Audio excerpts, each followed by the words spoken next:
Cue. There we go. And we are live. Thank you for coming to Woo! my side of the internet.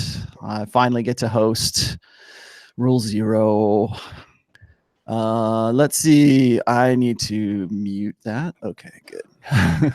How you guys doing? I got Ryan Stone is with me. I have Carl from Black Label Logic, and I have Jonathan from Modern Life Dating, who is giving us a full tour of his house right now. Yeah, I'm walking around trying to figure out where I'm going to broadcast. I'm on vacation in Korea right now. Oh, I was gonna say, whereabouts in Korea were you? Or you say, I'm in Jeju Island, like the Hawaii of Korea. oh, that's awesome. I heard about that. I was in Busan and they kept talking about how I got to go down there. Yeah, they're known here for it's called the black pork. It's like the local pig, and they have just like a slew of these restaurants. So actually, I did like a live stream with me and Charlie from Cultivate Crypto of us eating last night, and a lot of the guys. I didn't expect it to have a lot of turnout, but a lot of people turned out watching it, leaving comments. They thought it was awesome. So. Oh, that was your one with the vertical video. Yeah, that was such a boomer move. I loved it. Dude, it's because YouTube can't keep up with Dude, Twitch. we've seen the YouTube algorithm that screwed up Carl's Avi there for a while. I totally understand. Totally understand. Yeah, exactly. Anyways, Rollo, we had a topic, didn't we? Yeah, we did have a topic. Today we're going to be talking about, and we'll get into what everybody else is doing and introductions and all that, but let's just jump right into it. If you haven't hit the subscribe button, please do. This is my personal channel, so if you most likely you're getting these because you probably got the alerts anyways, but please hit the subscribe button if you haven't. Also hit the alert button so you get these.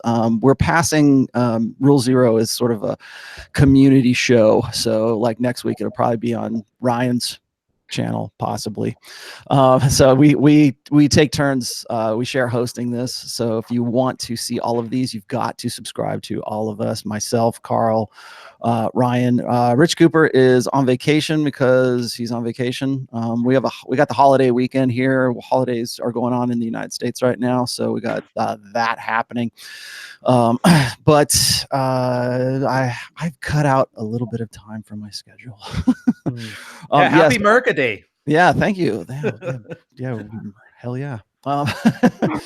But anyways, today's topic is we're going to be talking about the mistakes that you make when you are younger. And I thought this was a really good, like Carl actually came up with this. So I'm just going to let you and Ryan sort of take lead on this. But one of the reasons I thought this was a fantastic idea is because back in the day, actually not even back in the day, still up to today, on the SoSuave forums, there's always been sort of the high school forum. Like there's different forums on the SoSuave forum. If you haven't been on there, go check out, just Google SoSuave. I think it's sosuave.net is what it is. Really good forum for if you're new to the red pill, especially if you're like a younger guy right now, if you're in your teens or if you're in your early 20s or something like that, that's a really good forum to go and do discussions like with guys who are like going through the same thing that you're going through right now. Still to this day, I mean, that forum has been around since 2001, so it's almost 20 years old right now. Really good forum. Go check that out. But part of that, it's broken into different like sub forums. Okay, so there's like a mature man forum. So if you're an older guy, you can go and have conversations there. There's a general forum, which is mostly like game and stuff like relating to like picking up girls and that kind of stuff, but not just dedicated to that. And then there's also a high school forum there. And that's the one that I really kind of like because it's like these younger guys who you can like sort of steer in the right direction so that they don't make the same mistakes that you do. And when I was writing my second book, which is Preventive Medicine, I did that in response to so many people saying, well, I wish I would have had this. Like I read my first book, they said, I wish I would have had this before I got a girlfriend, before I hit 30, before I had children, before I got married, all of this stuff so that like, if you've read the second book, I've got a timeline in there of what guys can basically expect like from women as they mature through life. So you got a girl who's like 15 years old. If you're in high school, what can you expect from a girl who's like 15 up to 18 up to like 25 up to like 29 to 30, the epiphany phase, and so on all the way up to 50. And the reason I did that is because I had so many people saying, gosh, if I'd have had this, I would have made a different choice. that's debatable, but that's why I wanted to do this particular show, is so we can sort of help guys out, particularly if you're a younger guy right now, to understand the decisions that you're making and the why you're making them. Because I made some really bad decisions. Especially back when I was in, you know, my high school years. Had I the knowledge that I do today, I probably still would have made the same. I would have made different mistakes, but I wouldn't have made those mistakes that I made. Like, people will always ask you this. They'll say, what advice would you, like, you're like 30 some odd years old, or you're 40 years old. What advice would you give your 18-year-old self? It's like, I wouldn't have listened to anybody who was like over like 25 when I was 18 anyways, because they didn't have anything I wanted to listen to anyhow. But let's just say, for sake of what that really means, is like, what would you have done differently? Not, you know, are you going to give advice to the younger generation? Because they're going to do what they're going to do. They're living in a different era. They're living in a different generation than you are. So the decisions they're going to make are going to be different anyways, because they have a different set of rules for their, you know, we didn't have the internet. We didn't even have cell phones back when I was there. But we make mistakes, and we make mistakes for the same reasons. Like, whether it's an insecurity or it's something else that is motivating us. Like, I still hear the same questions from like 10-year-olds and 12-year-olds. It's like, they want to get a girlfriend. They're like desperately upset with themselves because they can't get a girlfriend at like 10 or 12 years old. I'm like, dude, I mean, you're 10 years old, but that's the degree of their socialization. They're expected to grow up a lot quicker right now, and so then they see this stuff, they believe in certain things because they've had it hammered into their heads since they were like little kids. And so when they get to be 12, or they're starting, you know, just like prepubescent boys or whatever, they have this set of what they think is values in their heads. Like, they know, like, oh, how am I going to get a girlfriend? Well, you got to treat her right, and you got to carry her books home from school, and you respect women, and so it's like this feminist indoctrination. They don't even know that they've got it, but it's in their heads already. So those are some of the things I wanted to talk about. But like, I like this topic because I think that we can finally really, you know, talk to the next incoming generation of guys and hopefully steer them in the right direction.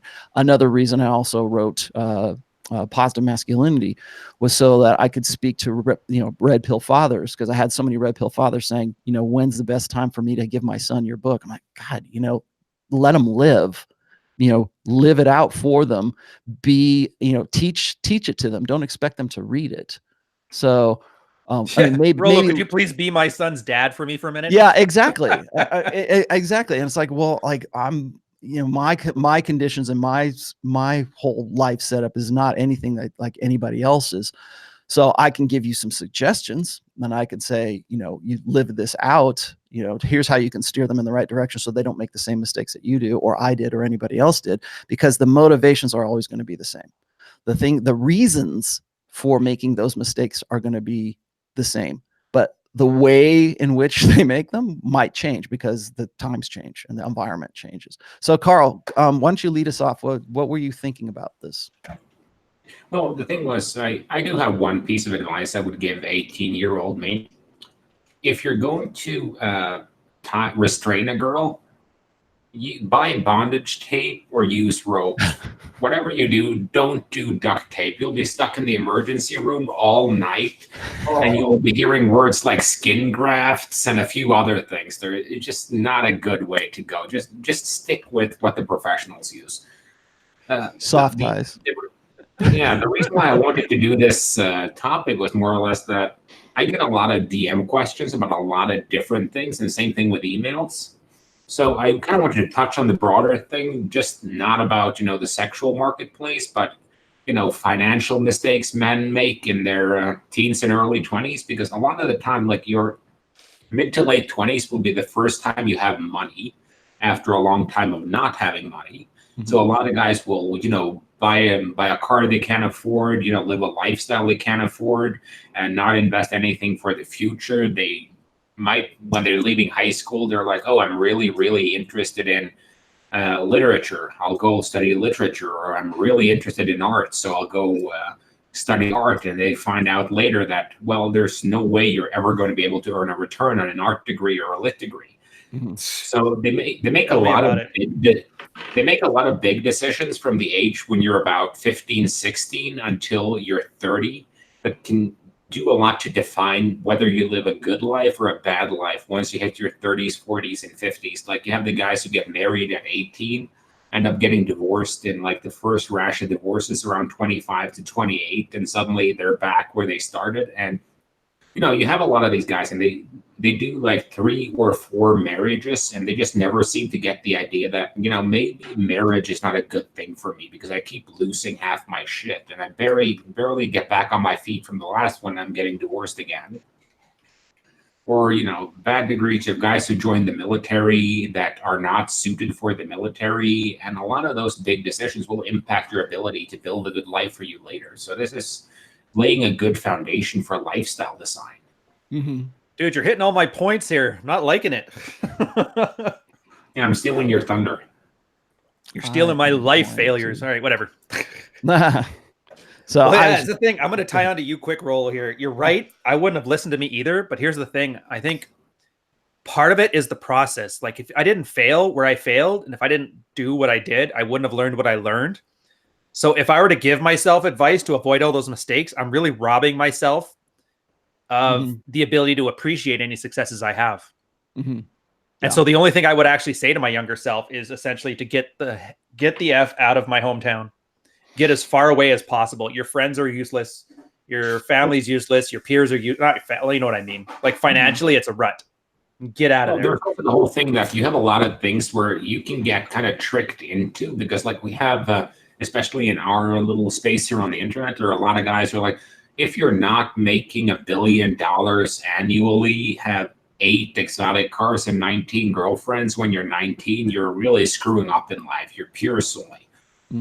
And I think part of that, there are sales pitches, but I don't think a lot of the younger guys may have the discernment to tell that, okay, this guy is full of crap. And a lot of the time that can be a good thing, because I mean, a lot of my best lessons were from doing stupid shit and having to deal with the fallout of it. That's how you learn the best. Like a dog doesn't learn when you, if you admonish it, it learns when you beat the crap out of it. I suppose. I just don't like how they're terrorizing these kids. I remember the military did that too, where they kept telling you, like, this is the best job you're ever going to have. And 10 years of hearing that, you kind of start to believe it. And then you get out and you realize, like, what are these guys talking about? I could walk into anything and do better. I would say that just advice I would give myself is a lot of guys, they have trouble with their dating lives. But once I get under the hood and I start talking with them, whether we do a consultation, they don't live a very balanced life. Their health is out of order, right? They're kind of overweight. They're over 200 pounds, and their money is out of order. I had a guy who was telling me he wants to become super player and everything, but he's been working at Domino's for the last 7 years. And I was like, listen, dude, you need to think about life in a way that is constantly being progressive, because if you're not happy with what's going on in your life now, you have to be planning to make changes and striving towards making those changes. Another thing I would say is a lot of people, they forsake the importance of money. Like if you don't have your finances right as you get older, as you get older, your energy levels go down, your willpower gets down, you start injuring your body, that's just life. But if you don't have a skill that you can bring to the marketplace, which is constantly evolving, like, if you're just a professional Uber driver now, in 10 years, when we have a lot of automation going on, you're going to be completely out of a job. You need to be looking into the areas of work that will evolve properly and that will not leave you unemployed, because the last thing you want to do is be 60 years old and cutting hair at Supercuts and then wondering what the hell is going on. How did I end up here? And then that's a skill. That's a skill. Gosh, you gotta think long term. I try. I honestly try. You just need a bandana and you need to curl weights, 15-pound weights outside in the sunlight, and you'll be good, Rollo. Yeah. Well, you know, I was going to say a lot of people, like, I get to the point where people will say, well, Rolly, you did everything right, man. You know, all this stuff. And it's like, no, man, I got to where I am because I did everything wrong. I did a lot of things that were just completely like backwards ass. And I think that what a lot of guys don't understand in their high school days, is there's so much more that you need to learn. It's not just like I've taken child psychology. Okay. So when a kid is like, when a child is like 5 years old, they're sponges. Like they're learning everything. And that's why you see like the village, what I call the village, trying to sort of indoctrinate these children as young as they can possibly get to them, because they know that it's that at that point or that stage of their lives that they're the most impressionable. Like I said, they're little mental sponges. That's why Disney tries to hammer into their heads like, female empowerment. Like little boys should just stand down and little girls should just stand up. That's what they want you to do. And you get that. And that's just like, those are the sort of the, like, that's your larval stage, right? That's where they're just sort of like, molding you into what they want you to, what the village wants you to believe. And so then when you get to be about 10 or 12, you don't care what your parents say, and you don't care about what your parents could be like.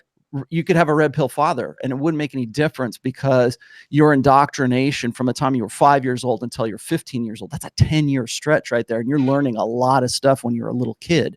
So now you're at a point where, you're 15 years old and you're just as blue pill and just as beta as your dad was, until he like sort of became aware. And your dad wants to mold you, or wants to say, hey, look, things aren't the way that you think they are. And that's what, like I said, that's why I wrote Positive Masculinity, so that you as a red pill father, if your kid is like 5 years old, that is the most important, time of his life or her life, to impress upon them what your values are, what you know to be true.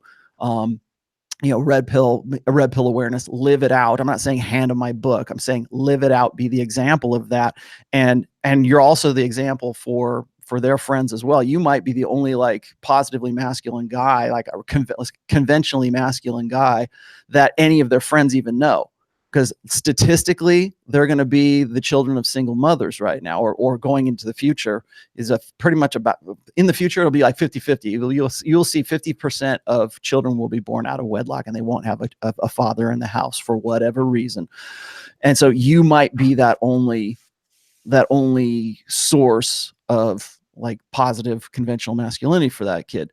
Even then, I worry that's not going to be enough, though, because I know you did your article Promise Keepers, and I kind of described mine for a bit. Oh, like, man. Stepdad was a great example of like how to be basically like a Corey Worthington type alpha man who was pretty much a dick, which fine, whatever. But, he got women and he did well in his life. But I made that promise because my mom, the one who was like the most important person in my life, got so angry at him that I'm like, I'm never going to be that guy that makes, the woman of Willendorf in my life angry. And so you get the examples, and this is the worst part for kids. You get examples of what you should do, and you actively fight it because it hurt the feelings of your mom, and she decided to use you as her emotional tampon. Right. And I think that's a horrible thing. That's a really good one. Good place to start for like, what are the mistakes that you make when you're younger? And I hate to rewind that far back, but like, that's one thing that I get from a lot of guys. My Promise Keepers post. I had guys, and this is, I had this happen to me enough times that I had to write a post about it, because I saw it as sort of a common dynamic or common phenomenon amongst these guys. Is these guys would be 23 years old and they cheat on their girlfriends, or their girlfriends are like completely like domineering of them. And so they don't want to, they want to break up with her, but they don't know how to break up with her, or maybe they cheated on her and they just implode. I mean, they just like tear themselves up because they feel like they failed their promise that they made to their single mom back when they were 12 or 13 years old, just like you're talking about. And this is what Promise Keepers are. Okay. It's not the religious thing. It's the guys who make promises never to be like their old man. I'm never going to be like him. It could be a stepfather too, just like you said. I'm never going to be like that guy. And they don't realize that the reason that guy was the way he was is because he was clinging to his own independence. He believed in his own identity. It was his frame. It doesn't necessarily mean like, just because your mom said that guy's an asshole doesn't necessarily mean that guy. Maybe he was an asshole, but maybe he was an asshole because of the situation that he was in. Maybe that was his way of responding to that whole thing. It's not that he was really an asshole, or maybe it was your mom like bad mouthing the guy, or maybe it was the guy trying to make the best with what he had at the moment, like what he was trying to do. And he's a conventionally masculine guy. And so you see that most kids today, when they're 5 years old, all the way up to like 15 years old, they're taught that masculinity is bad. They're taught to what I call gender loathing. They're taught to loathe masculinity, or to be confused by it, or to hate it. And so when you reinforce that with mom bad mouthing, stepdad or dad, and that's so the only model of masculinity that you have is a negative one. So what are you going to think? Are you ever going to want to be like that? Of course you're not going to want to be like that, because it seems like you'll be a better person. You'll be a better man if you're not like these guys.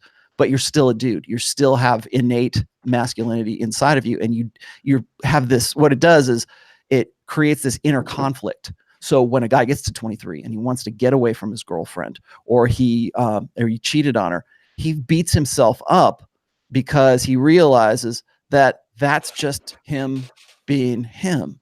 And now he has this inner conflict, and he's got to find some way to settle it. So my advice would be is like, don't, just because your mom is bad mouthing your dad, or just because you think your dad's a drunk, son of a bitch, doesn't mean that that's necessarily the way that the dude really is. You have to figure that out for yourself. And the other thing is even if he's like that, you still owe it to yourself to embrace masculinity as a positive, as a net positive, instead of a net negative, like everybody, like the entire Western society wants you to believe it. Yeah, just ditch the alcoholism and keep the rest. Like it's not like every guy is perfect. There's stuff to be taken from it. Right. And that's tough for guys, because they think that they're failing mom. They think that they're failing womankind, because they've already put, womankind on as their mental point of origin. So everything they do is in support for women, because they feel like that's what because they think that positive masculinity is that. They think that it is being as supportive and being a good listener and sublimating yourself while raising up womankind. They think and that would be my number one advice for young men, no matter what age you are, like you 18 to 29, whatever, is make yourself your mental point of origin. If I could impress upon my younger self one thing, it would be that, because I learned, and remember, I'm a child of the 80s. Okay. So back as far as the 80s, this is what was being hammered into our heads. Not quite to the degree that it is now in 2019, but we were taught that if you're a good listener and if you get in touch with your female side and all this other crap. Oh yeah, I remember that. They called it being an 80s man. Yeah. And even Lethal Weapon, if you watch that first part, the guy's talking about how he cried last night because he didn't have a woman. He's like, there, I'm in touch with being an 80s man, modern. Yeah. or what was it? Metrosexual, right? Remember Metrosexual? I love Metrosexual. Yeah. Ryan never left that behind. He's still there. Yeah, I would impress upon myself to make yourself your own mental point of origin, because everything else flows from there. Like all of the mistakes you're going to make will find their root in the fact that you are making womankind your mental point of origin. When you make yourself, and people will say, well, you're just trying to make everybody selfish. No, I'm not. I'm just saying you need to be the first thought that comes into your head when you're making decisions. And I didn't do that. I mean, even when I had some really good talent. I've always had some natural talents for artistic talents. I've always had that. And had I developed those earlier on, I think I would have probably been a success a whole lot earlier than I was later, right? Because I was more focused on going out, and I joined a band. I'm not saying I didn't like the music. I did. I love the music, but it sure as shit wasn't for the money. It was because I could get laid, and that was my game. That was how I was figuring out how to get laid and how to enjoy women, like many women. That was my means to doing it. And I've written about this before, about domain dependency, that I was domain dependent on that club environment. Or if I was at like at a community college or something, we were talking about my early 20s. If I was if I was at a community college or something, I could probably reliably get laid. Or if I was at a party or something, I could reliably get laid. But I was domain dependent on those things. It's not like I could go into like Barnes and Noble and pick up some chick, right? Which is where you're supposed to find quality women, of course, right? You know, you go to Bible study and go to Barnes and Noble, and you'll find the girl of your dream, the wife that you've been waiting for. Bookstore is the way of the future. Right. So let's go around. Like what was the number? What was the I don't say the worst mistake, but can you think of a mistake that you made that in your youth that you wouldn't have made had you been red pill aware? Yeah, I'll start off with this. I would just say, and then this is going to come off as like total misogynist, but it is what it is. I cannot state how important it is to take advice from qualified sources, because I took so much advice from women. I used to try to get advice about finance from women. And if you look at the numbers, like women end at a net negative at the end of their life, financially speaking. I used to ask about love, dating, relationships, and I did that from, probably like in my early 20s, from like age 20 to like 24. I actually considered them as a valuable source. I thought like, oh well, I'll just do what they say, right? And I was still getting laid and stuff at that time, but I just wanted to optimize it. But definitely when it comes to dating and relationships, they give the worst advice. Money, almost everybody gives bad advice with money because most people don't have their finances figured out. I'm finally hitting my stride in like I'm 33 now, and I'm finally hitting my stride with like multiple avenues of income are all maturing right now. But I had to learn that through hard lessons of trial and error. I'm talking like months. Like, there was a month in 2018 because I had shifted from the corporate world into full-time entrepreneurship, and there was a time that I only had like $900 a month coming in 2018, and it was really fucking tough. So taking advice from verified sources. If a big fat bald guy is giving you advice on how to style your hair and how to work out in the gym, chances are this guy's not going to be giving you good advice, because he's a bald guy, he has no hair, and he's fat, and he's out of shape, and he has no obviously he's not living the reality that he's preaching, right? His advice doesn't add up with his current state. So taking advice from a verified source, and also I would say getting a mentor is huge. Getting a guy who's where you want to be, right? You don't, if you want to become an amazing software designer, the best way to do it is to learn from a guy who is already an amazing software designer. Not a guy who sells a course on software designing, but an actual guy who has verified information, and learning from that guy directly. Mentorship is huge, especially a man helping a younger man. Like that's how it used to be done. Apprenticeship. Yeah. Apprenticeship. Yes. There's if anybody hasn't read this already, and let's say you're watching this show and you're young and you're trying to figure this shit out, go read Mastery by Robert Greene. Right now, I just posted a link in the chat here to a post I did. It's called The Advantage of Now. Is it The Advantage of Now? I think that's what it is. Yeah, The Advantages of Now. And why I wrote that was because right now in this day and age, it has never been, the barrier to entry for mastery has never been easier. Like, you can go online, you can find people who are masters of whatever craft or whatever art or whatever business or whatever science it is that you want to be involved in yourself. It's never been easier to find somebody who will teach you those things. Just like John was saying here, is like, find a qualified master, and I'm saying that just as a general term here. Find somebody who's a qualified teacher, and it's never been easier to find that. We have more access right now to information that we've never had in the history of humanity, and yet we're the laziest sons of bitches, because we're spoiled for choice. It's like that I forget what it's called, choice addiction or something like that, or choice something or other. Yeah. But find that. Like I got one of my best friends here. He bought this kind of like old house. He was into house flipping, and then the crash happened in the middle of the 2000s, and then he stuck with this one house, and he just didn't know how. He didn't want to hire anybody to like help him renovate this house. So he went to like a community college and took like some of these courses, just like 1 or 2 courses on home renovations. It wasn't even like a unit class. It was just like, so you can understand this. And everything that he's done to the renovations of this home is something that he's learned online. It's like he saw how to do it on YouTube, how to hang drywall. Bang, it's right there. Go do that. You used to have, I mean, back in the day, you used to have somebody to teach you how to do that. You had, if you wanted to be an electrician, if you wanted to do this stuff, I would still suggest learning to be a real electrician. But if you wanted to be something, and this is a good example because I'm a guitarist, right? So like I can remember back in the day, if you wanted to learn guitar, if you wanted to play like Eddie Van Halen, you had to find a qualified teacher who could teach you how to do this. Or you had to sit for hours on end with a cassette tape and like rewind what it is that play, rewind to try to figure out like whatever the lick was that you wanted to play or whatever riff or whatever. Now, like I can probably go on YouTube right now and I can find you probably like a 9-year-old kid who can play like the solo from Eruption, because they have all of this access to information that you never had before. So I think if I'm going to teach anybody, if I'm going to tell anybody right now, is like, you have the access to do it. What the only barrier for you is like, it's up here. It's being a lazy fuck. That's what it is. Don't be a lazy fuck.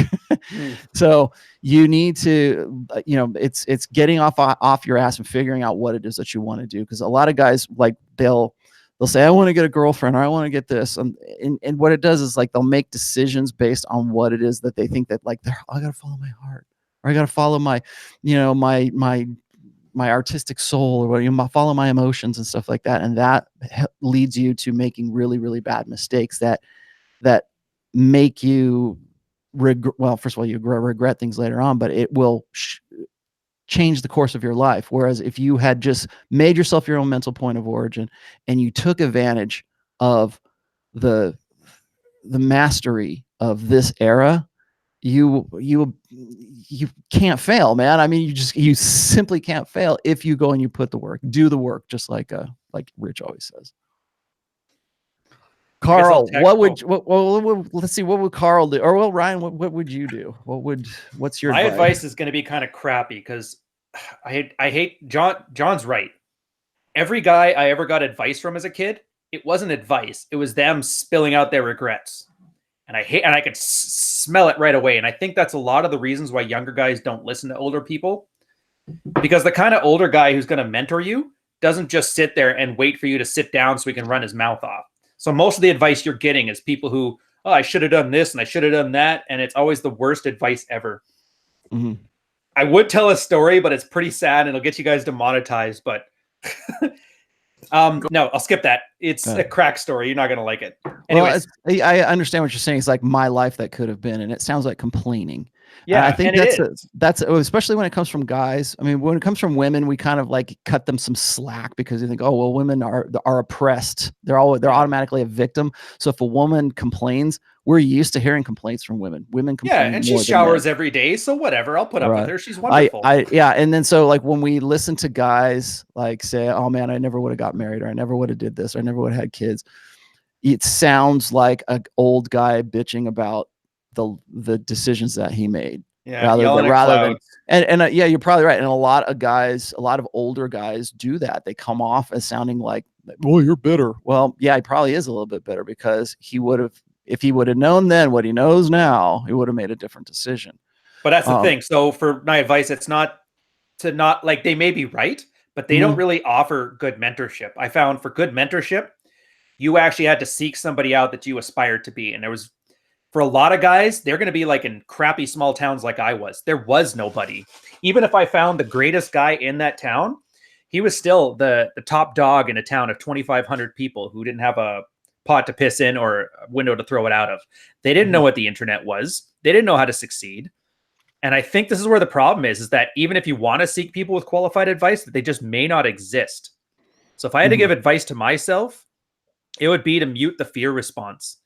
move. Like the best thing I ever did was at 17 decide I'm leaving my house and I'm never coming back to this crappy town. I never came back until I think for 1 week after I joined the military, I went back, and then once again for the 20-year high school reunion. I have not been back since, and I won't go back. What was the biggest mistake you made with respect to like what you know about the red pill right now? Like for me, and Jonathan hit on this just a minute ago. For me, it was listening to women's advice about dating and about the promise keeper. I was my own worst enemy. I did everything I could not to be my stepfather. Had I been a little bit of that, I would have had way more sex. I probably would have never found the mystery method. Although at that point, then I would have probably married, a girl at 23 and then been divorced by 27. So do I really tell myself that that's how you avoid those problems, or do I experience them early so I don't have to put up with the problems that are too late? It's one of those weird, hard questions to answer. I wrote one of the earliest posts I wrote was about why men should not take women's advice when it comes to relationships and dating and stuff like that. They need to listen to it from other guys, because women are only going to give you one way. They will lie to you if it feels better. Exactly. And then I think one of the big mistakes I made when I was younger was thinking that I had to find the one. Right. I had to find the soulmate. I had to find the girlfriend. Find the girl who would actually finally have sex with you and then like do anything for love, where that's what we're supposed to do. Right. It's like that romantic, I would do anything, that kind of stuff. Oh, actually, I got a good one. Then. Instead of like and here's the thing is like, once I got out of that mentality, once I got burned and I'm like, man, why am I doing this kind of thing? I want to go rock. I want to go have sex with chicks. I want to experience that part of life, right? And this was the 80s, of course, but I think that looking back, the times that I was the most prosperous, the times that I got laid the most, the times that I was most in control of my life is when I was spinning plates. It was when I didn't do what I had been trained to do from the time I was 5 years old, right? To put womankind on the pedestal. Once I started living for me and I started saying, you know what, if you're not going to have sex with me, there's like 12 other chicks here that will, right? And I can call and, have them on my, in my little black book, right? Because we had black books, right? I had to write the shit down. Why can't you be like a traditional boomer, have napkins with phone numbers in a shoebox somewhere? Well, I mean, and that's funny because like I had, during that time, I had at least 3 like friends with benefits, so that I knew that I could call up on a weekend on a moment's notice, and they would it was like, it's like sex delivery, right? You could they just come to your door and they wanted to hang. And so there was the girls that I was like, I would kind of have in rotation, and then there was always my fallbacks. And when I was doing that, I didn't focus on any particular one girl. I didn't like, and it's funny because like the moment I did, that's when I got it. That's the moment, like the moment I focused on one girl, that's when I got burned. That's when I got into the BPD girlfriend. The moment I stopped making myself the primary in my life and I made that girl the primary, that's when everything went to hell. So that would be something that if I'm having a mistake that I made, it wasn't putting myself first early enough. Yeah, but here I got a good one now. This is really good. This is gamma male stuff. If I could give younger me advice, stop thinking about yourself as smart. This is something I think it's horrible for guys now, especially on the internet, because it kind of skews towards guys who are, above 100% IQ, which is about half of us. I was tested in high school. They had me at the 97th percentile, and I got into the gifted program if I made the 98th percentile. So just smart enough not to be actually smart.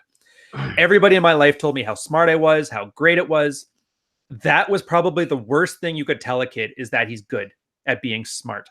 And this is exactly the problem we have on half of these guys that we see every day, this gamma male, and they use high IQ unironically. It really prevents you from doing anything, because the instant you do something and it's not immediately successful, you give it up because your identity of being smart is more important than actually succeeding. It took a 90 IQ petty officer, second class, telling me, I don't care how smart you are, I'm your boss, now go scrub that toilet, to finally get that attitude out of my head. You can say what you want to about Vox Day. Like, I like Vox Day, but Vox Day has this, if you've watched anything he's ever like produced when it comes to like IQ, He's absolutely correct about this. It's like you can get to a point where you're like high IQ, but at some stage there's a threshold there where that super high IQ becomes a detriment to you socially. Yeah. And so you can be up to a certain, I don't know where that point is, but you can get up to a certain point. And then after that, like if you're like, say you get up to like 130, 140, 150, 160, whatever it is. I don't know. Maybe I'm like off on my numbers here, but like after that particular point, that's when you that you third start to standard lack deviation. you can't engage socially anymore because you're just so wrapped up in your own head. And that's not to say that there aren't guys that actually, you know, can succeed because, you know, in spite of that, actually they do. But I think that once you get past that, and then that's when you get gammas, and that's when you get secret king gammas, because they believe that everyone should appreciate them for being smart. Yeah. They think that, and so, and especially if you're socialized that way and all you've ever done is go to science camp and you're like in the gifted and talented programs and everybody tells you how great it is that you're smart. Yeah. And that's all. And, you know, I think one of the things we do with girls today is we do that a lot. We try to embed it in their head that, well, you got to be smart. It's what's wrong with being smart, right? You can win that fist fight against that Russian bodybuilder. Yeah. Go for it. I know. Hey, we got a $20 super chat, and it sort of relates to what we're talking about here. So I'm just going to read it. It's by One Man's Way. Thank you for the $20. If you want to support the show, you can always just check out the description here. Also, if the super chats are always welcome on everybody's channel, including mine. This guy says, for a guy who hasn't done it yet, was spinning plates a mistake or necessary? My Christian upbringing is holding me back. Was it necessary? It was necessary for me. It was, and like I said, it was very necessary for me to spin plates, because it breaks you out of this. It breaks you out of one-itis. It breaks you out of the soulmate myth. It also puts you into, and when I talk about spinning plates, that doesn't mean you're nailing every single chick. Okay, get that through your heads, because everybody's going, you talked about spinning plates today. Oh, you want to go and have sex? Yeah, it just means you're not in the friend zone with the chick. No, what that means is you're dating. You have a roster of girls. Are you having sex with them? No, maybe some of them, but not all of them. I'm not saying go out and sow thy wild oats. I'm just saying you need to date non-exclusively. And by doing that, you separate yourself from being manipulated into this idea, this thought pattern of the soulmate or the one, or, oh, I think she's going to, you know, because what you do, like I was saying before, every bad mistake that I made with women during my 20s was because I fixated on one girl.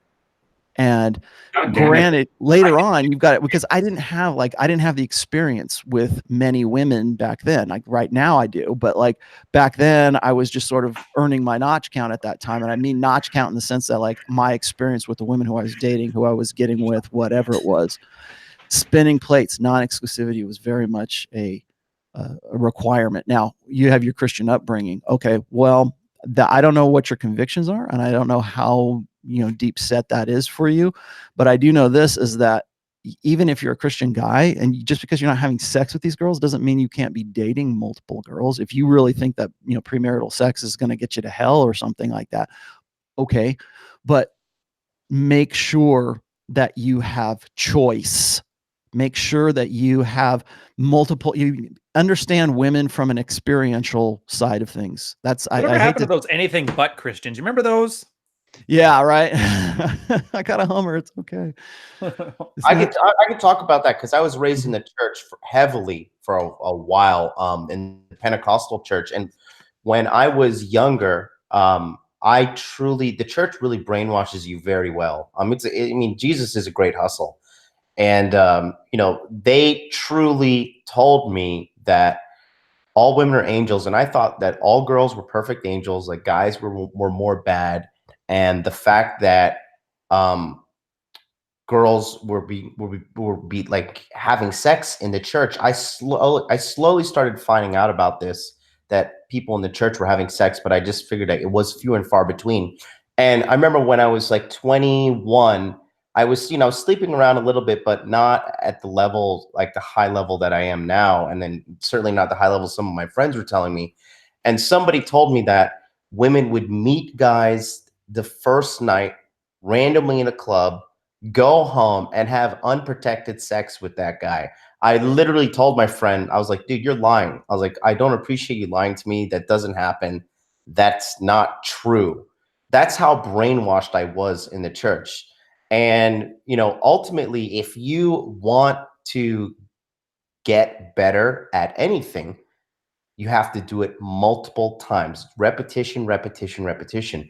And that's what spinning plates is. The reason I'm so good with girls is because I've literally gone on 500 dates with 500 different women. That builds up a database of confidence in your mind, because you just start to see patterns and you start to recognize behaviors. And this is global. This has happened for me, for girls that have dated all around the world. So if you want to get good at dating, yes, you have to spin plates. It is undeniable. If you want to get good with women, I don't care how many blogs you read, I don't care how many courses you buy, how many limited time PDFs you purchase, whatever. All right, you have to get out there, sit across from a woman on a date, and try and convince her to have sex with you that night. If you do not do this, you're not going to understand how women work, and you're going to end up 60 years old cutting hair at Supercuts. Like I said, like, you just got to do the work, and that's a big part of it. Go ahead, Carl. You had something to add? Yeah, I just wanted to get in on John's experience thing, because, by the way, Raul, I wish you'd said that about spinning plates in your article, so I'd known that before I went on 60 first dates in like 45 days. Yeah, any idea how exhausting that workload is? I even had to email. Salesforce to list if they do a Tinder integration. No, but I think with building that experience comes the ability to see discernment. And it's not like, I think there's one thing I'm noticing with the guys who don't want to do the work, and a lot of the trad guys who say you shouldn't do the work, and a lot of the married guys that Ryan donates his time to. And it's like the married guys are scared to death of flirting with another girl, because they're like, if I smile at her, she's going to jump on my penis. I will have cheated on my wife and she'll divorce me. Then you have the young guys who are scared of hitting on a girl because they may get rejected. And then you have the trad guys who have kind of the same view as the married guys. Like, if you're nice to a girl, she'll jump on your penis right away. And I don't think they appreciate, they never test their theory against reality. But I was compiling a little list here just on the topic, because I was kind of thinking, okay, let's say you're an 18-year-old man today. What are the things you're going to be dealing with? You're going to be dealing with your education in the terms of, your grades in high school, what degree to get, what school to go to. You're going to be getting your early job experience. So, everyone has like a few entry-level jobs, or maybe you don't. So, or you get bad reviews because you decide to try and bang someone at the store, or you steal or something. Then you have your early female experience, which can be like if your first girl you run into is a BPD, or you get super attached and then she cheats on you, or God forbid you get someone pregnant at like 16 or 17 that has major lifetime problems. Then you have your substance use. Like, I get a lot of shit for my drinking, but I didn't touch a drop from the time I was 18 until I was 25. I've caught up afterwards. And then you have, all the early EC networking that you're able to do when you're in high school, when you're in college, because you're basically placed with your peer group constantly. And in college, it even centers on interest. So let's say you're studying econ or something. Networking with your class is super important, because those are the guys who might be able to get you jobs later. There's a reason why McKinsey recruits almost exclusively for Harvard. It's not because Harvard is a great school. It's because of the networks that Harvard grads are able to develop and usually have from familial ties. Then you have your spending habits. You're going to be laying the groundwork for a lot of those in your, not late teens, but in your early 20s. If you get used to living like the baller lifestyle, you can suffer for that for years. Like, I've had emails land in my inbox back in 2008, 2009, when the financial crisis was going on, with guys selling, having fire sales on Rolexes and exotic cars because they suddenly didn't get a bonus after Lehman went under. Then you have your physical health. Doing, getting fat is like the ultimate way you kill your sexual market value. But then you have all of the various hold my beer jackass stunts that all men do while drinking when they're like 16 to 20. Like you try to leap off the pool house into the pool. You drive too fast. You drink while driving. And all of these things can have such massive long-term consequences. So I think you want to approach them with, like, when you're 18, you think you're invulnerable. There's a reason why, like, the Army Rangers and all, like, forward recon type troops are like 18 to 25. It's because you beat the crap out of your body for 4 or 5 years while you're indestructible and young. And then you break down when you're 27 and need to have 2 knee replacements, 2 hip replacements, and you can't stand up straight because you compressed your back after doing way too many hard landings after parachute jumps. Mm-hmm. So just because you think you're indestructible and nothing can kill you when you're 18 doesn't mean it can't. And I know too many guys who had great potential who either they got the wrong chick pregnant, they decided to get into the wrong degree program, or they've always been told that they were so smart, so they never had to study. So that works for them up until like the last year of high school, or the first year of college. Then they suddenly have to study, and they've never developed that skill set to actually. Oh, you flounder on it too. Yeah, they floundered on their natural talents, and all of these mistakes have consequences that are well beyond the ability of an 18-year-old to see. So I think it's a responsibility of older men to talk to younger men about these things. And yeah, they might not listen, but at least if you've told them, you can't wash your hands of them, but you can at least say, well, I told you so. And being able to tell someone I told you so is like the second greatest thing in the world after, taking pleasure in someone else's misery. Well, there's the experiential side, I think, is important, because what do they say? Experience teaches harsh, but it teaches best. And you have to learn. Like when I was saying, like I went through a lot, 4 years of like living hell with a BPD, and I didn't even realize that that's what I had gotten myself into. In fact, later on when I was studying psychology and I figured out, or I saw in the DSM, what borderline personality disorder was, I got a chill down my spine when I saw, oh my God, that's exactly what she was, right? And so I figured it out, but like I didn't realize the gravity of the bullet that I had dodged because of that. Because you don't, when you're in it, when you're experiencing it, you don't realize the danger that you're in. You don't realize the life damaging nature of like having, when you have these ideas that you have to be supportive for your girlfriend, or you have to find the one, and then you have to build her up as much as possible. That's when guys, and I've written about this because it's so common, that's when guys will make life-changing decisions for themselves because it facilitates a relationship. It facilitates their one. And so they'll go and they will, we're going to change, I'm going to change my major so that I can go to this particular college because that'll keep me with this girl.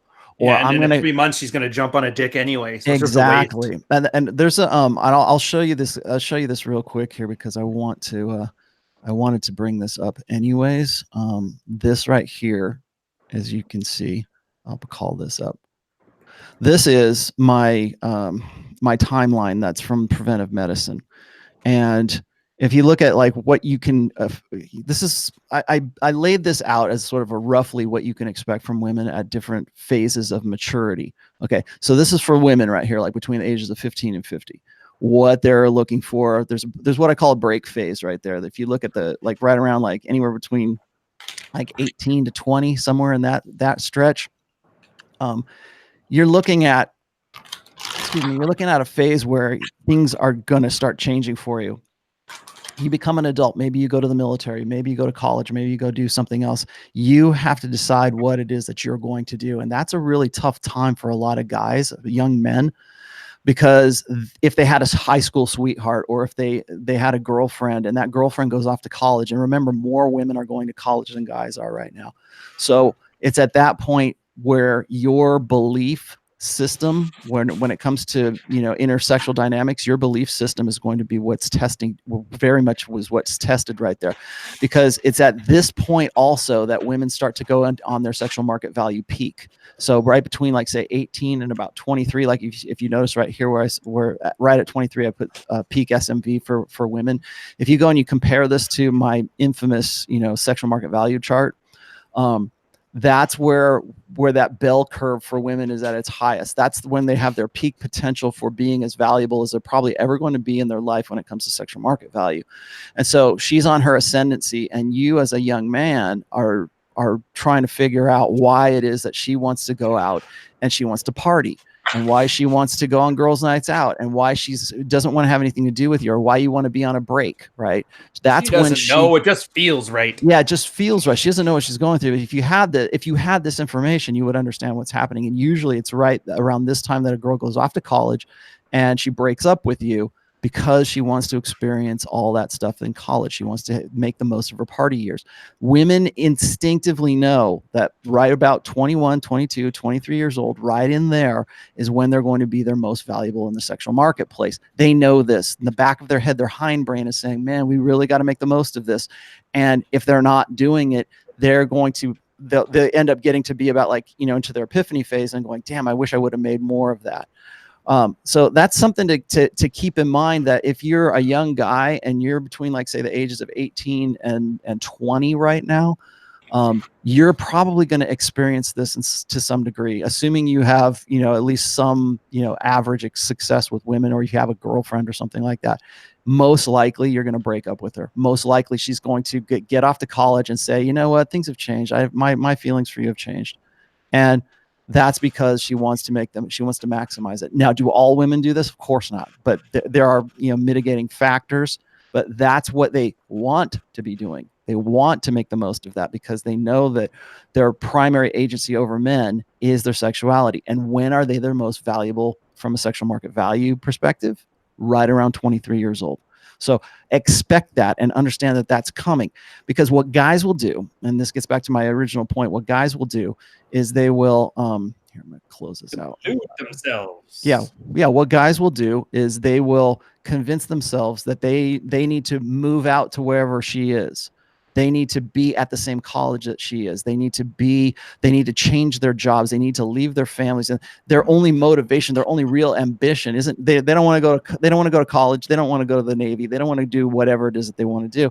They want to just facilitate that relationship because that's where the good feelings are. Instead of focusing on themselves and making themselves their own mental point of origin and focusing in on their ambitions and focusing in on their what's going to make them a success in the future, because this is a prime of your life. This is where you need to make the decisions that are going to affect how you're going to live when you're in your 30s, because you're not even anywhere near your sexual market value peak at this stage. But your girlfriend that you knew in high school, she is. And so she's outdistanced you. But remember, women only mature up to a point, and then they stop maturing at that point. And so, guys, you have the advantage of going on beyond that. We got some super chats here. I'm just going to get to real quick. Well, I can nail Dan's if you want. One Man's Way says, any tips on fully cutting the BPD ex? She cheated. I dumped her. She poison drip messages me and shows up at my work to kiss me, tells me how I'm better than all the other guys. It sounds like you have what's called a poontang boomerang. She keeps coming back. Whether or not she's actually BPD doesn't. I would have to know a little bit more about that. I've talked with this guy before. She's psycho. She's one of the military types that we called them shack rats. Mm-hmm. Follows the shiniest quarter at that time, but then has bad feelings and goes back to the old one. Completely flippant, just following wherever the dopamine rushes at the time. Mm-hmm. Well, I just, Brian, perspective, if you're going to end a relationship with a BPD, I'd say cold turkey. So what that means is, unless you have kids with them, you block all forms of contact. If she keeps showing up at your workplace, make it clear once, you cannot come to my work or to my house. And if she breaks that, get a restraining order. If she breaks the restraining order, have her arrested. If you have kids with her, it's a bit more complicated at that point. just have the minimum amount of communication you need to have to handle logistics or parental issues, and make it very clear. You can contact me when it's about parental issues, nothing more. If she calls you and it's not parental, if she emails you, if she messages you on social media and it's not parental, don't respond or just hang up on her. It's just no contact if you don't have kids, and then a soft no contact if you do have kids. Yeah, all you needed was that ring back, and you got it back, man. Told you this last time. Complete zero contact. Don't try and analyze her actions. Don't try and figure it out. Don't think if there's any hope. Even if there was hope, you don't want it. Yeah, Ryan, There's a reason you're split. Sorry, say again, John? Does this guy have money? Yeah, decent money. Yeah, that's what I feel. He's not wealthy to the point where she would jump on him, but I think that's what I'm saying. That's what I'm thinking right now. Like, she maybe cheated on him with some alpha fucks, but came back to him because he's got a little bit of money. I mean, if she's going to be showing up at his workplace and going out of her way to like hunt him down, I smell a woman after a meal ticket. I can see that. That's the chick that's going to get accidentally pregnant, right? Yeah, it's another reason to cut cold turkey. Sorry, Don't even give her the opportunity. Let's do the other one there from Dan Avita. Go ahead, Ryan. You wanted to talk about that one. Yeah, I love this. Go ahead, read it out for us. Why the hell do women act like born-again virgins in their 40s with set rules? I tell them to hit the roll with crap, I'm on to the next. Well, first off, don't be telling them anything because they don't want to hear it. Secondly, the reason they act like that in their 40s is because it worked for the last 20 years. So, of course, they're not going to switch the script. They're just going to get increasingly frustrated when it doesn't work as well as it used to, which is why you see a lot of that old spinster trope where girls act more angry, bitter, and entitled as they get older. Same as if you give children chocolate their whole life and then you tell them no more chocolate. What do you think they're going to do? Thank you and eat some salad? No, they're going to get mad and have a temper tantrum and kick the fucking door. Look at it with that frame point. It makes so much more sense. Having said that, why are you on a date to the point where you're there with a 40-year-old girl and she's ranting on you anyway? Yeah, I would look inside like, hey, man, why can I not find a 38-year-old ex-Olympic athlete who can't find love? I'm going to show you right here why this happens. Hold on a second. And then also, you know, when women like that who are always used to like making these ultimatums and like they're super controlling, there's a reason why she's 40 years old and single. Because most men don't put up with those super controlling women at all. It's only the ones that do, they don't want. Yeah, and it's only a matter of time before she gets thrown to the side. And this is a chick who gives a perfect example of what Rollo was saying.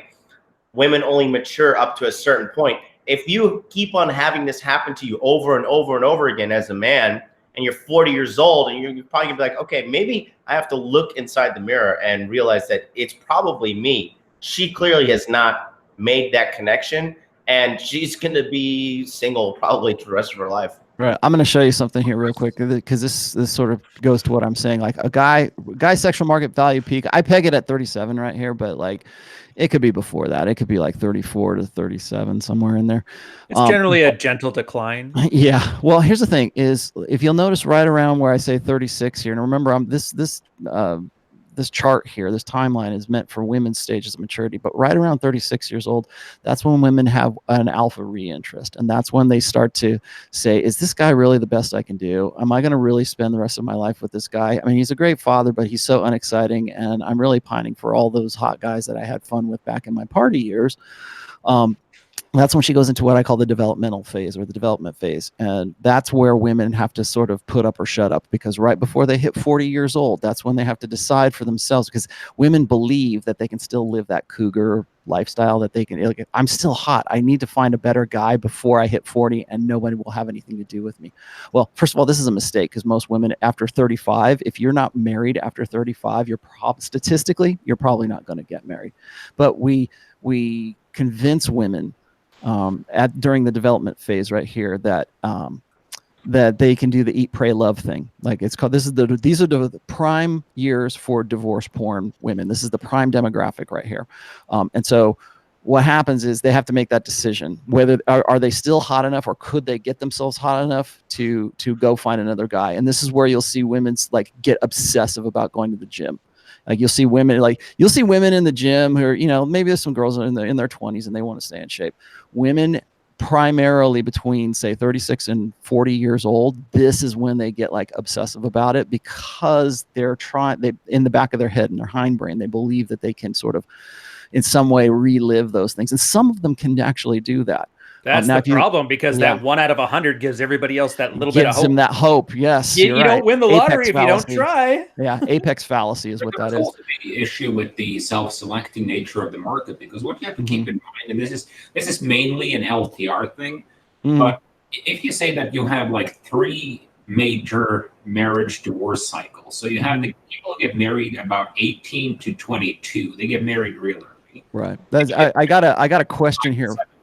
Anointed Samurai says, talk about the Wild Oats Project archetype. Yes, that's exactly what I'm talking about in here. In fact, I'll put the link in here in a second. I've got a essay dedicated to the Wild Oats Project.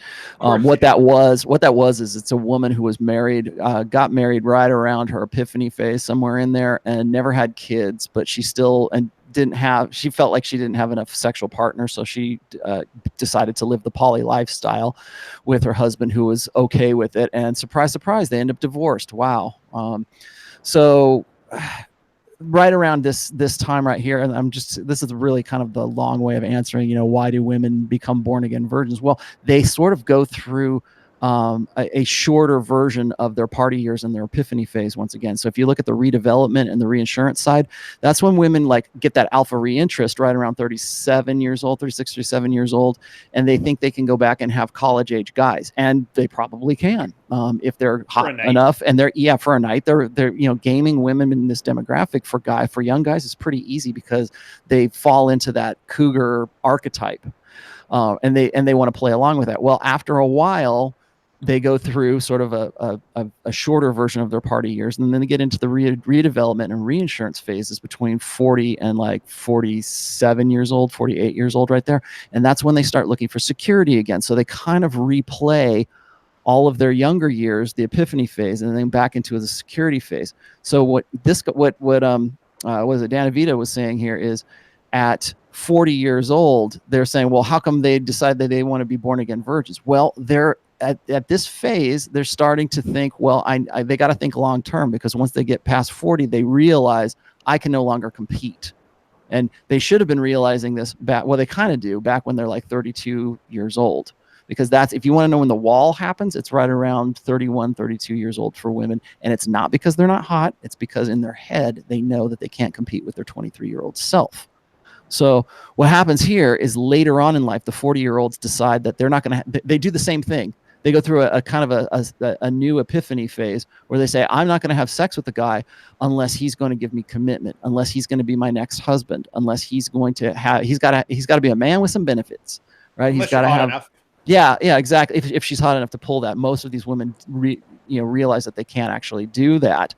But this is what like if the girl meets a guy who's hot enough, she'll kind of like, well, this doesn't count. This is just practice. Yeah, exactly. And so like when I'm talking with when I'm talking with Marco Russo, who has Divorced After 50, I think is his blog site.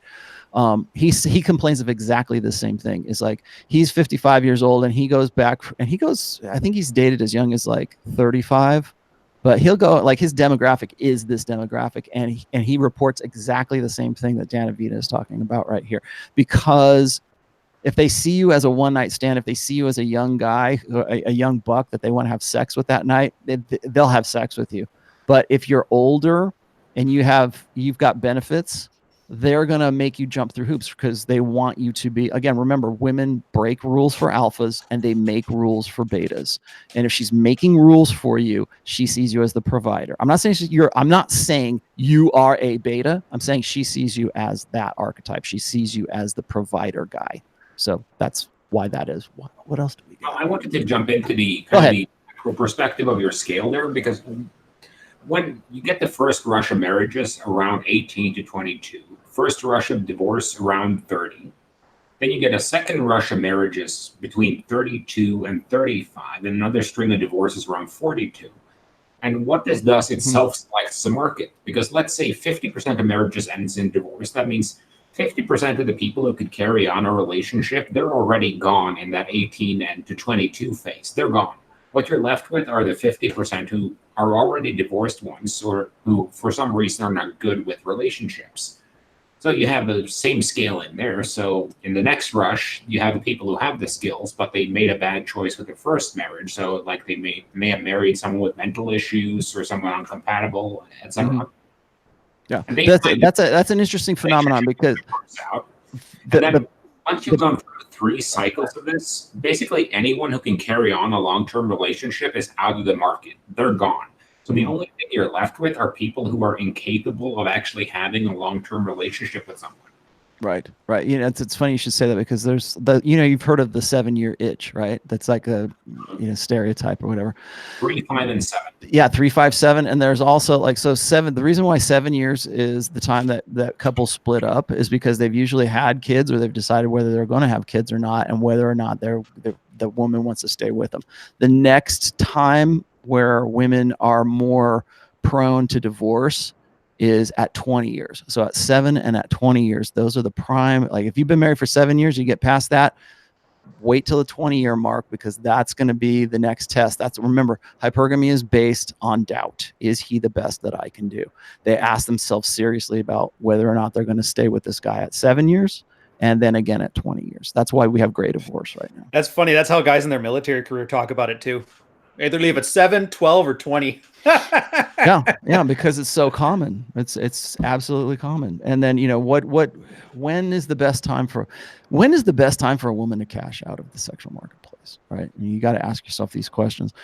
So anyways, let's get back to the topic here. We've got another super here we'll get to in just a second, but well, actually let's just do this really quick. Thank you for the supers, by the way. Hi, why does girls with low self-esteem react negatively when we treat them well? Any essays, book you want to recommend to understanding this behavior? I think you're being disingenuous. They don't deserve it. They don't feel like they deserve it. A girl with low confidence, if you treat a used up old Honda like a brand new Lambo, the Lambo knows. Or Honda knows it's not a Lambo. So a lot of these girls, if they have low self-esteem and you treat them like a princess, they know they're not supposed to be treated like a princess. So they're like, what's wrong with this guy? He's treating me like a princess. Doesn't he know how bad I am? Doesn't he know that I had a train ran on me by the Harlem Globetrotters last night and it's still leaking out of me? Yeah, and that's where you get those girls that have a he beats me because he loves me attitude, and it's a horrible one to have. Yeah, but at least then they know, yeah. Oh, my bad, Ryan. Go ahead. No, it's all you. I was finished. No, I was just going to say, and then the psychological aspect of that is this. She is not comfortable with that because she's so used to being treated like dirt. So when you come around and you treat her like, very well, most people, they run away from things that aren't comfortable. They run from discomfort. So that's like when you meet somebody who has, been very financially poor their whole life, and then they get into a situation where they're finally making some money. They'll feel very uncomfortable, and sometimes they'll self-sabotage to go back to their old thing because it is comfortable. That's the same situation here with this chick. It's a sure thing.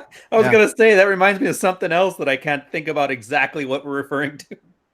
Never mind. Here's one of the things that I think guys don't really understand is like sexual market value, how like we perceive it in a girl, or even like self-esteem, how we as guys perceive that from like a third party perspective of women is not how they perceive themselves. So like people always say like, well, the hotter a girl is, the lower the more insecure she is, right? It depends on what we're talking about. It depends on the context of what's the point? What's the debate? What are we talking? Does she have low self-esteem about this or about going with guys? I don't necessarily think that just because we see something with that it's necessary. Like we see it from our side and we expect it to be true of that person doesn't necessarily mean that that's how they see themselves, because we constantly talk about how women in the age of social media have these overblown senses of self. Like they have, and people say, well, they got big egos. Okay, yeah, they got big egos, but they have an overblown sense of like what their own personal value is, what other people should value in them. And remember, this is sort of like that digital consciousness. It's this internal conversation that they're having with themselves while they're like on Twitter or Instagram or whatever. So they believe one thing of themselves. And you might see like realistically, like they believe that they're an 8. Realistically, they're a 6. And they don't really, they don't have that shaken for them unless they're living it in real time, unless they're out in the clubs and like no guy wants to have anything to do with them. And then what do? They go back online, they complain about the guys who don't realize that they're actually 8s, and these guys think that they're 6s. And so there's this sort of misinterpretation of like what their own understanding of themselves are versus what your value is or what you're evaluating them. So a woman with low self-esteem, she might think that she's a 6 when you look at her and you think that she's an 8. So now you flip it, right? Well, she's treating herself, or she's believing of herself, of a lower standard than she actually is. So guys will say, well, there's this really hot 8, this really hot girl, 8 that I like. And she keeps going out with these guys who are, negative to her, or like maybe they're 6s or 7s. And she just thinks the world of these guys. I don't understand why that is. It's because it's an inversion of her understanding of herself, her sense of self, versus what her actual real world value is. Oh, and the worst is when guys try to save him too. This Captain Save-A-Ho thing. Like, she doesn't want to be saved. You can't tell her she's wrong. Man, I'm glad you brought that up, because that's a really good one for our topic here. Is guys will get into that mentality where they take white knighting to the next level. One thing I think that guys don't really realize, especially when they're younger, is that just because you are when I talk about a guy who's blue pill and a guy who's red pill, and I talk about a guy who's an alpha and who's a beta, those terms are mutually exclusive. Okay. So you can be a blue pill alpha. In fact, those are like the worst white knights you'll ever meet, because those are the guys who want to save milady. They're exactly the guys you're talking about here is they have this savior mentality. And so they believe that it's up to them to save low self-esteem girl, and then they get themselves wrapped up and God forbid they have a kid with that low self-esteem girl. And so you become her counselor, you become her savior, you become the guy that she fixates on, and maybe she's BPD, maybe she's not BPD, but you become the dad that she never had. You become her counselor, you become her teacher. And most guys, particularly younger guys, they believe in this this sense of like nobility for themselves. Like, I'm going to save her. Like the Promise Keepers are a great example of this, because they want to live up to this expectation that their single mothers sort of instilled in them. And so we're they just so damn good that we can do it too, because we're great. Exactly. And so what do? They find the stray dog on the street and they go, oh, I'm going to take it in. I'm going to nurse it back to health. And we're going to have this really great relationship because I manned up and I followed the plan that mommy put into my head back when I was 15 years old. And then they get themselves into like a whole new set of just really life damaging decisions that they make. Well, guys, did any of you ever watch the movie Old School? Yeah. Of course. There's a great scene in it where I think it's the Will Ferrell character. Like, I was jumping on the grenade, then I ended up marrying the grenade. And a lot of guys will get themselves into a situation where they will start off with, well, I'm just banging her. We're just having sex. It's nothing serious. And then they let that gradually, and 3 years later, they're married. That's one scenario. The other one is, the one where you find a supposedly great girl with some issues, which is like, you find a building downtown, great location, but it needs a lot of work done on it. And you put in the work and then you find out, well, it's actually a crack house and people are in there smoking crack, and there's a dope spot across the street that you're not going to be able to get rid of. And because of that artisanal cheese-making factory and sales place you wanted to set up there, that's just not going to work because hipsters don't like crack. It's the same thing. Like, they see this thing that seems like a great deal and that seems to have the key to all their dreams, and they try to fix that when it's unfixable. And I think the manosphere did men a huge disservice with the statement, leave her better than you found her. Because a lot of guys, including myself, one of my biggest mistakes in my 20s was I interpreted leave her better than you found her as you have to fix her before you send her back out into the wild, instead of, well, we had some great times together, we enjoy each other's bodies, we have some fun together, and then run along now, lady. And they can invest so much time and so much effort and so much resources into trying to fix something that A, she doesn't want to be fixed, and B, you couldn't fix her. You'd need a team of trained professionals ranging from financial, substance abuse counselors, mental health counselors, a couple of guys over at Pfizer, and you're not going to be that guy for any girl. Yep. You're not going to be the savior. I think that's like my father was actually a really good example of this. He never had any other understanding of sex beyond the transactional. Like, I go and I do what society expects me to do, and a woman will come along and appreciate that and want to start a family with me. So it's like, oh, you see the lady and on the side of the road, she's got a flat tire. You go and fix her flat tire, and suddenly she's like owes you, sex, or she owes you being, it's all transactional.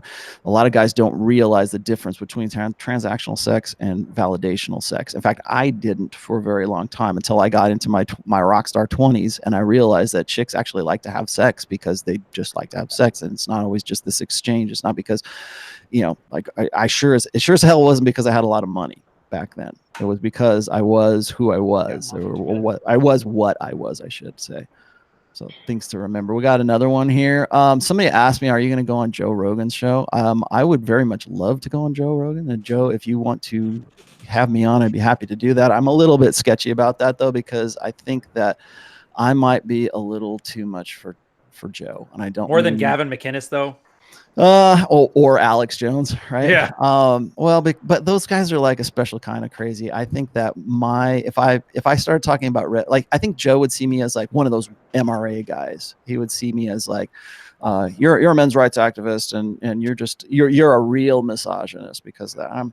Well, that's easy to do. Then just don't act like Roosh when he went on Andy Worski, and you'll be fine. Yeah, right. Yeah. Well, okay, but and I'm going to defend Roosh here. In Roosh's defense, Andy Worski was all about YouTube blood sports, so he kind of set him up for that. And so I actually felt bad for Roosh during that, because I don't think he knew what he was walking into at that point. But like for Joe Rogan, go ahead. I was going to say, Rogan married a single mom with another kid. That's what I was about to get to. Yeah. I think that if we were to discuss, like, particularly not my most recent post, but the one prior to that, where I talk about promiscuity and paternity and, poly lifestyles and stuff like that.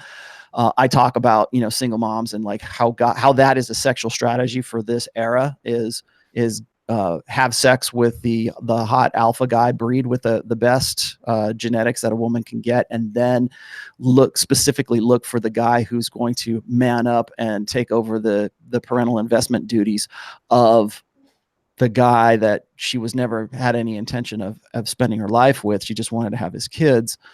That is a sexual strategy right now. Poly is a sexual strategy for guys, or they think it is. Just for beta males, poly seems like a great deal, or they think that they're going to be able to get with a chick if they say, that's okay, I'm good with it, go have sex with other guys, right?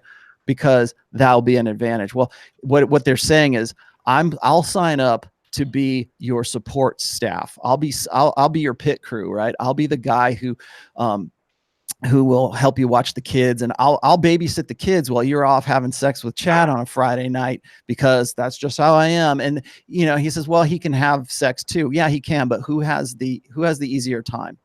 Can a woman facilitate poly easier than a man? Absolutely, because again, that barrier to entry for her is next to nothing. But I think Rogan would get upset if I said, look, you signed on for a single mother, and that is essentially completing her sexual strategy at the expense of yours. I don't know that he has his own children. I think he just sort of like parents hers. So I don't know. I think that would make me a little bit hot for Rogan, but maybe not. I don't know. What else do we got here? Ryan has to bail, and John. Okay. Really sleepy. It's 2 a.m. So we should probably consider wrapping real quick. Yeah, let's let's just wrap it up here for a second. Let me get to this last super though. Let's do this one last super here. Okay, so this is Bjorn Son. Look of a man at 30 at best are going to be the same as his 20s. What is it that contributes to the increase of a man's SMV? Okay, I'm in a very loose European way. I understand what you're saying. Why do I peg guys at, say, 36 years old as being at their sexual market value peak? Okay. Remember that men and women are different. What constitutes a man's sexual market value is not the same thing that constitutes a woman's.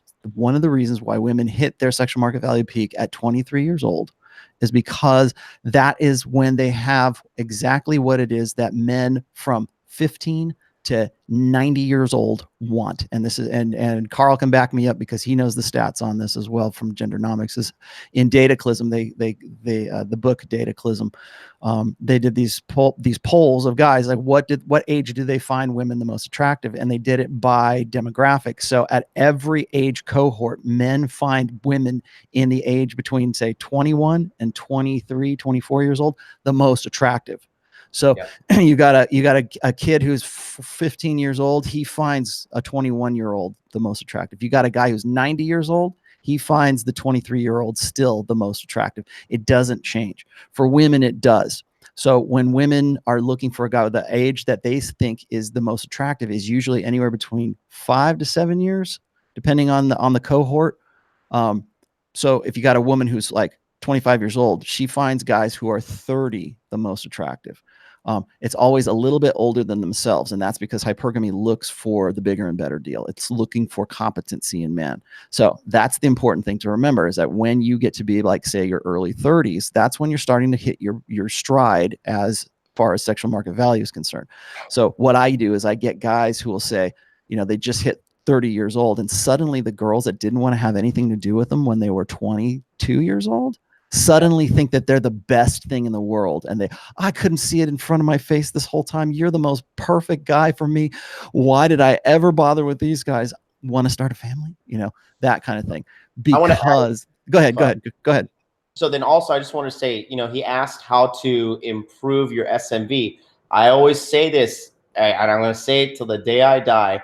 It's the big three: make money, make muscles, and learn game.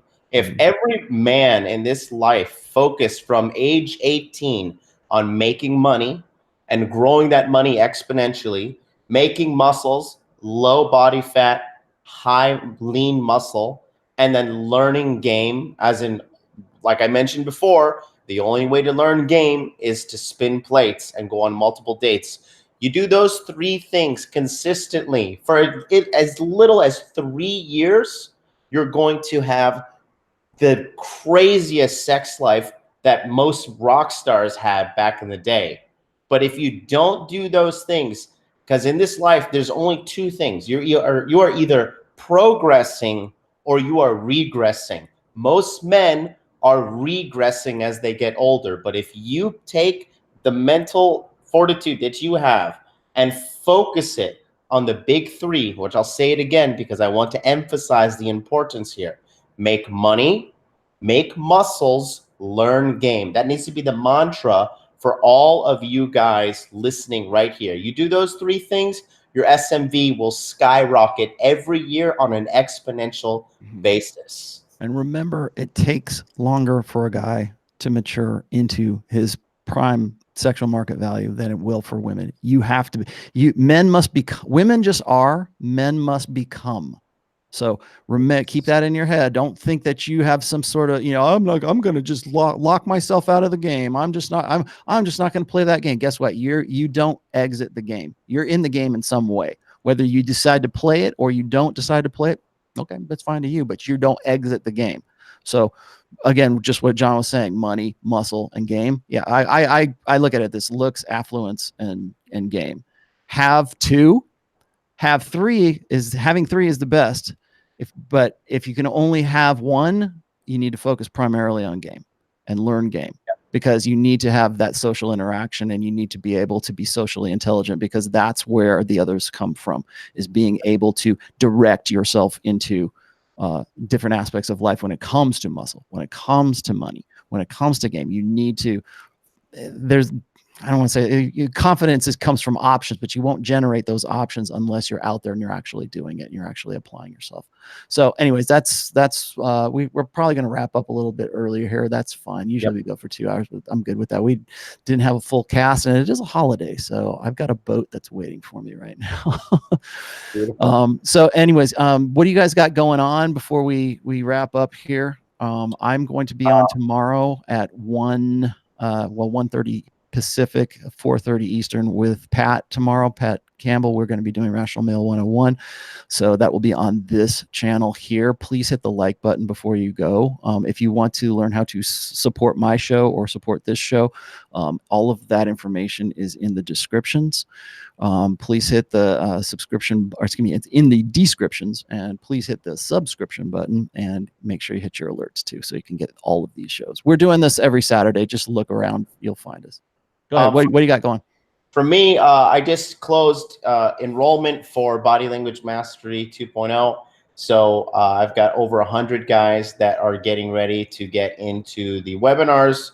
So I cannot prioritize too much of people unless they're booking consultations. I'll be doing my shows, but the next 3 weeks for the guys who joined Body Language Mastery from July 9th to the end of July, I'll be doing twice-a-day webinars that are open format. You come in, you ask your questions, and we give you the answers. I know Carl will be in there. I know Ryan will be in there. Also, Rich Cooper will be popping through occasionally. Rollo, still waiting on you to come through. I know you're busy. Yeah, I know. I got to come. I know you, everyone, because you do it so damn early.